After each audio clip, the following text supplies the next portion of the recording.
नमस्कार प्रियजनों, आज हम पढ़ने वाले हैं विस्थापन अभिक्रिया के बारे में, जिसे हम कहते हैं डिस्प्लेसमेंट रिएक्शन, या इसे हम एकल विस्थापन अभिक्रिया भी कहते हैं। विस्थापन अभिक्रिया या एकल विस्थापन अभिक्रिया, हमारे एग्जाम्स में ये प्रश्न डायरेक्ट पूछा जाता है कि विस्थापन अभिक्रिया क्या है, इसका दो उदाहरण दें, या एकल विस्थापन अभिक्रिया से आप क्या समझते हैं। तो चलिए, ये एग्जाम के पॉइंट ऑफ व्यू से काफी इंपॉर्टेंट है, काफी इंपॉर्टेंट, यानी इसको MVVI बोर्ड मॉडल हम बोल सकते हैं। लगभग ये प्रश्न हर साल एग्जाम्स में आते रहता है। तो चलिए अब हम समझते हैं विस्थापन अभिक्रिया कहते किसे हैं। तो कहता है, इसका डिफिनीशन क्या कहता है वो सुनिए। जब कोई तत्व दूसरे तत्व को उसके यौगिक के विलयन से, गौर से सुनिएगा, उसके यौगिक के विलयन से विस्थापित कर खुद उसका स्थान ले लेता है, तब उसे विस्थापन या एकल विस्थापन अभिक्रिया कहते हैं। मतलब समझ गए होंगे कि जब कोई तत्व किसी दूसरे तत्व के विलयन में घुस कर क्या करता है, उसका स्थान ले लेता है, उसे विस्थापित कर देता है, उसे डिस्प्लेस कर देता है, तब हम ऐसे अभिक्रिया को क्या कहते हैं, विस्थापन अभिक्रिया। क्या कहेंगे, विस्थापन या एकल विस्थापन अभिक्रिया। जैसे यहाँ पर एग्जाम्पल से हम समझते हैं, जैसे यहाँ पर Fe यानी लोहा, यहाँ पर CuSO4, इसको हम कहते हैं कॉपर सल्फेट।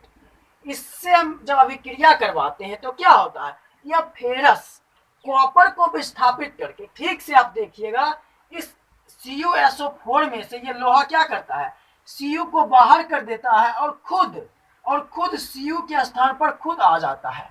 तो यहाँ पर क्या कर रहा है, एक तत्व Fe दूसरे तत्व के विलयन से, ये इसका खुद का विलयन था कॉपर सल्फेट, इसके विलयन से लोहा ने कॉपर को विस्थापित करके, डिस्प्लेस करके उसका खुद स्थान ले लिया है। यहाँ पर जो पहले कॉपर था उसके बदले में अब फेरस आ गया, उसका स्थान ले लिया है। इसे हम क्या कहते हैं, विस्थापन या एकल विस्थापन अभिक्रिया। अब देखिए, यहाँ पर से एक प्रश्न आ जाता है कि क्या होता है जब कॉपर सल्फेट के विलयन में लोहे के कील को डाला जाता है, या ऐसे पूछा जाता है कि जब कॉपर सल्फेट के विलयन में लोहे के कील को डाला जाता है तो इसका रंग क्यों बदल जाता है। इससे संबंधित हम काफी इंपॉर्टेंट प्रश्न का बात करते हैं। तो इसका आंसर होगा, बहुत इंपॉर्टेंट प्रश्न है, गौर से सुनिएगा। इसका आंसर होगा, जब हम कॉपर सल्फेट के विलयन में लोहे की कील को डालते हैं तो कॉपर सल्फेट के विलयन से लोहे का कील कॉपर को विस्थापित करके उसका स्थान खुद ले लेता है, इसलिए उसका रंग क्या होता है, उस विलयन का रंग क्या होता है, बदल जाता है, और यह रंग गहरा नीला रंग से हल्का हरा रंग में बदल जाता है। तो कॉपर सल्फेट का रंग कैसा होता है, नीला, लेकिन चेंज कैसा हो जाता है, फेरस सल्फेट में, इसलिए विलयन का रंग क्या हो गया है, बदल गया है। वैसे ही हमने एग्जांपल लिया है, जैसे जिंक और कॉपर सल्फेट है, इस दोनों का प्रतिक्रिया होगा तो क्या कर रहा है, यहाँ पर कॉपर सल्फेट से जिंक कॉपर को विस्थापित कर रहा है, कॉपर सल्फेट से जिंक कॉपर को विस्थापित कर रहा है, और कॉपर को विस्थापित करके बाहर कर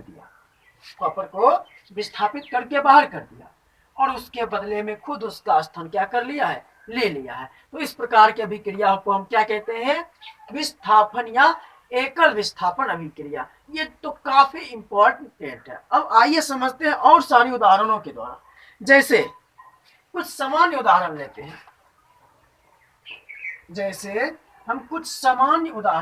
हैं, जैसे मान लीजिए ये कोई A है, ये कोई B और ये कोई क्या है, C है।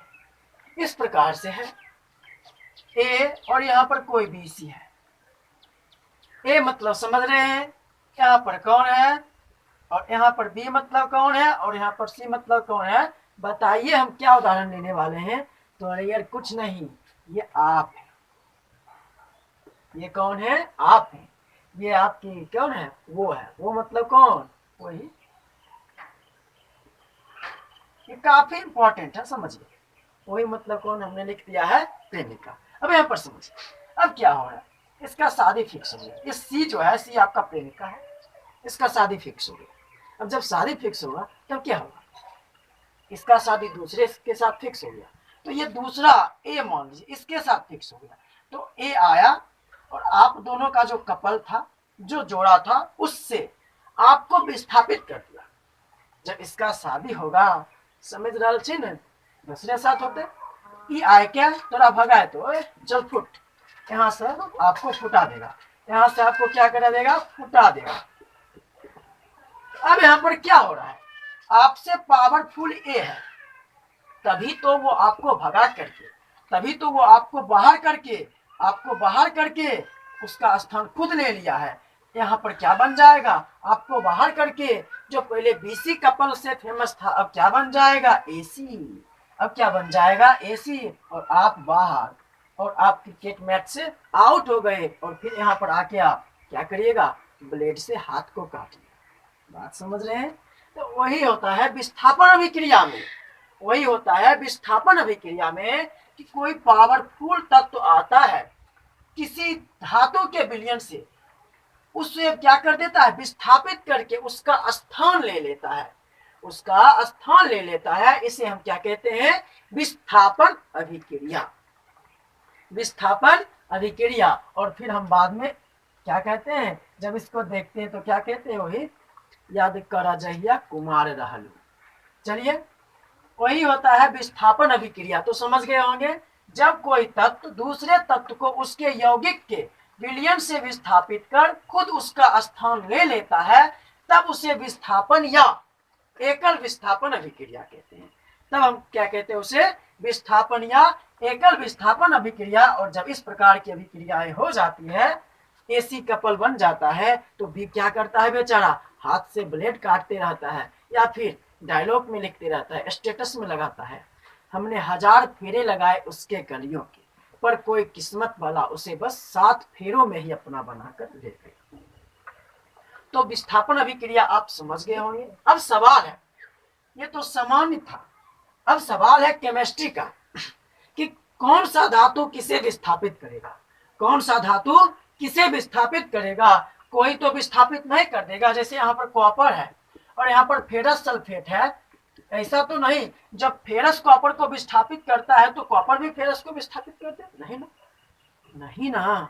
जैसे मान लीजिए कोई हमसे कमजोर है, हम उसको कुश्ती में पराजित कर देते हैं, तो ऐसा ये नहीं कि वो हमको पराजित कर सकता है, नहीं ना। तो हमेशा मजबूत पक्ष ही कमजोर को क्या करता है, हराता है। तो जब फेरस कॉपर को विस्थापित करता है तो कॉपर फेरस को विस्थापित नहीं कर सकता है, क्योंकि यहाँ पर कॉपर फेरस से क्या है, कमजोर है। एक हम पढ़ेंगे धातु का सक्रियता श्रेणी, चलिए इसको नोट कर लीजिए और हम इसको मिटा देते हैं। उसके बाद हम पढ़ते हैं धातु का सक्रियता श्रेणी। आइए अब हम पढ़ते हैं धातुओं की सक्रियता श्रेणी के बारे में, यानी एक्टिविटी सीरीज ऑफ मेटल्स। यानी इसमें हम जानेंगे कि हमारे पास जितने भी मतलब जनरली सामान्य तौर पर धातु हैं, उनमें से जो भी क्रियाएं करते हैं उनमें से सबसे ज्यादा एक्टिविटी किसका है और सबसे कम एक्टिविटी किसका है, मतलब यह कैसा कैसा अपना प्रॉपर्टीज दिखाता है रिएक्शन के दौरान। तो सबसे ज्यादा एक्टिव मेटल कौन है, लिथियम। यदि आपसे पूछा जाएगा कि धातुओं के सक्रियता श्रेणी में, पहले ये है फिर हमने ऐसे करके जगह नहीं था इधर लिख दिया, यदि आपसे पूछा जाए कि धातुओं के सक्रियता श्रेणी में सबसे ऊपर कौन है, तो लिथियम।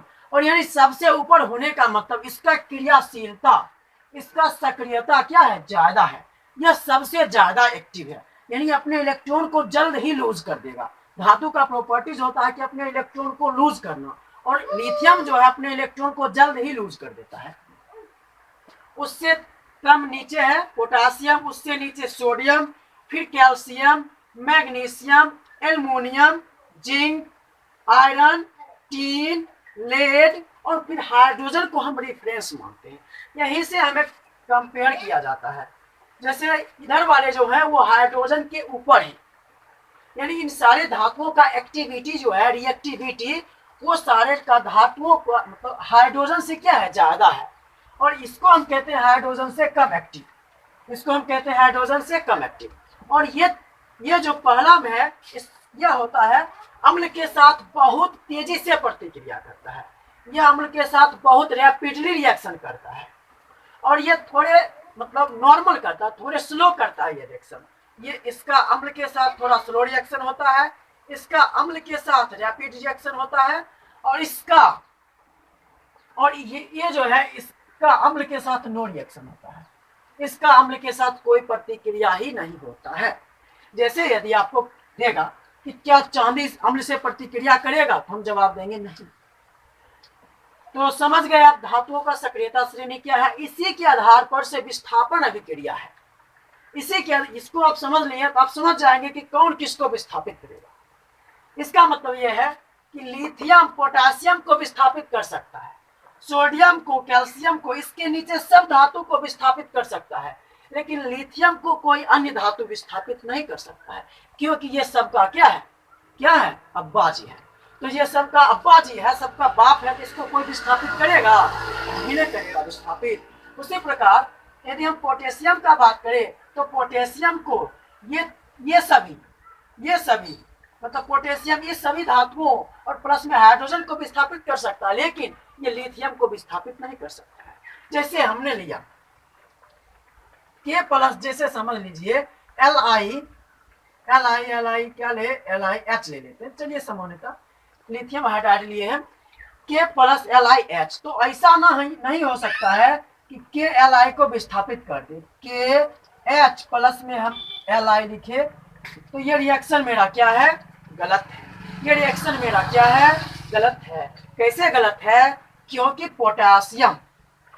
पोटासियम लिथियम से नीचे है, तो नीचे वाला भला ऊपर वाले को कैसे विस्थापित कर सकता है, इसलिए मेरा रिएक्शन गलत है।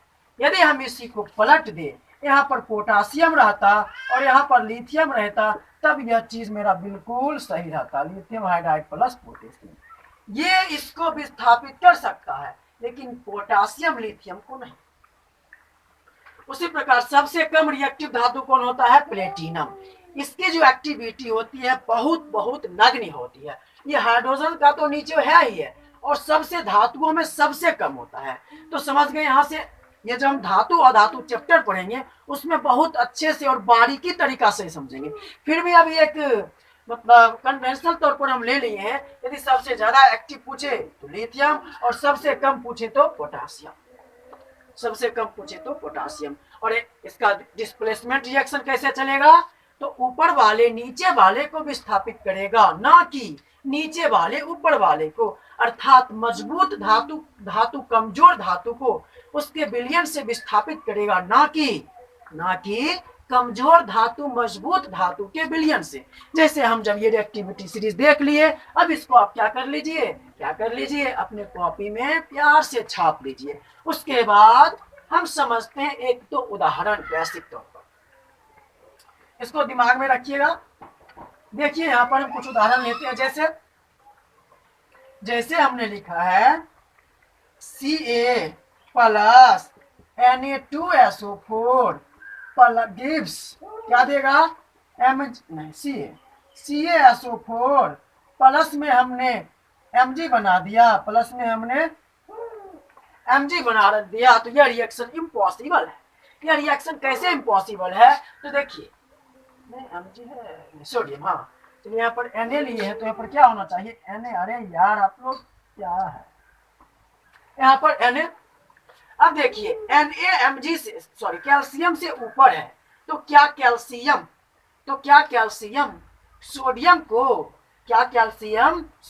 को विस्थापित कर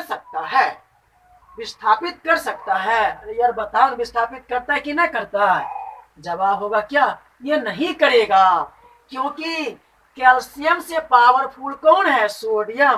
कैल्शियम से पावरफुल सोडियम है, तो कैल्शियम के विलयन से सोडियम को निकालना बड़ी मुश्किल है, इसलिए ये रिएक्शन संभव नहीं है। बल्कि ऐसा होना चाहिए Na+ CaSO4 gives Na2SO4 plus में Ca, ऐसा होना चाहिए। अब यह रिएक्शन सही है, क्योंकि सोडियम तो कैल्शियम को विस्थापित कर सकता है, ना कि कैल्शियम सोडियम को। जैसे अभी तुरंत हमने चर्चा किया है वो वाला बात, कौन वाला बात? वही अपना शादी वाला। ये ए है, ये बी है, ये सी है। बी मतलब आप हैं, सी मतलब आपका कौन है? वही वही। देखो चेहरा पर मुस्कान आ गया ना। चलिए, और यहाँ पर ये क्या है? इसका हस्बैंड है। अब देखिए, ये हस्बैंड है, ये इसका प्रेमी है, प्रेमिका है। अब इसका शादी फिक्स हो गया, इसका शादी हो गया, तो हस्बैंड और लवर अलग चल जाएगा। अब हम इस हस्बैंड और वाइफ से चाहेंगे हम बीच में आने के लिए और आकर, सॉरी बी है हम, इसको भगा देने के लिए, तो ऐसा संभव है? उसके पति को भगा सकते? नहीं, बल्कि उसका पति ही हमें क्या कर सकता है? डिस्प्लेस कर सकता है। रियल केस में ये कभी कभी होता है, तो केमिस्ट्री का लॉज है नहीं। चलिए, तो अब आप समझ गए होंगे विस्थापन अभिक्रिया क्या होता है। तो चलिए, अब आप विस्थापन अभिक्रिया के बारे में अच्छे से समझ गए होंगे। यदि आपको फिर भी कोई डाउट है तो आप हमसे कमेंट करके पूछ सकते हैं।